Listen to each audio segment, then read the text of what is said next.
മലപ്പുറത്ത് പള്ളിയിലെ നിസ്കാരത്തിനിടയിൽ mobile phone മോഷ്ടിച്ച പ്രതി പിടിയിൽ. നെന്മാറ സ്വദേശി ശംസുദ്ദീനാണ് പിടിയിലായത്. കഴിഞ്ഞ തിങ്കളാഴ്ച നടത്തിയ മോഷണത്തിന്റെ CCTV ദൃശ്യങ്ങൾ പുറത്തു വന്നു.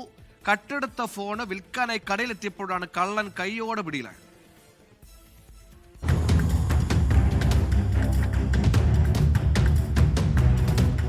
തിരുനാവായ രാങ്ങാട്ടൂർ ജുമാ മസ്ജിദിൽ തിങ്കളാഴ്ച വൈകിട്ട് 4:30യോടെയായിരുന്നു മോഷണം. നിസ്കാരത്തിനെന്ന വ്യാജേന പള്ളിയിൽ കയറിയ ശംസുദ്ദീൻ നിസ്കാര സമയത്ത് ഫോണുമായി കടന്നുകളഞ്ഞു.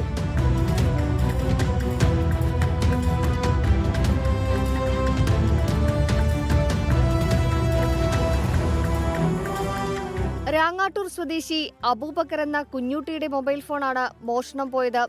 CCTV ദൃശ്യത്തിൽ പ്രതിയുടെ മുഖം വ്യക്തമായതിനാൽ തിരൂർ പോലീസ് നടത്തിയ അന്വേഷണത്തിൽ പ്രതിയെ തിരിച്ചറിഞ്ഞിരുന്നു. മോഷ്ടിച്ച ഫോൺ വിൽക്കാൻ ശ്രമിക്കുന്നതിനിടയിലാണ് ശംസുദ്ദീൻ പോലീസ് പിടിയിലായത്. തിരൂരിലെ മാർക്കറ്റിൽ ഫോൺ വിൽക്കാനെത്തിയപ്പോൾ കടയിലെ ജീവനക്കാരനാണ് പ്രതിയെ തിരിച്ചറിഞ്ഞത്. 24 മലപ്പുറം. ലോകത്തെവിടെയായാലും ഏത് സമയത്തും 24 വാർത്തകളും ഓഗ്മെന്റഡ് റിയാലിറ്റി പാക്കേജുകളും എക്സ്പ്ലെയിനറുകളും വിശദമായി കാണാൻ ഞങ്ങളുടെ YouTube ചാനൽ നിങ്ങൾക്ക് സബ്സ്ക്രൈബ് ചെയ്യാം.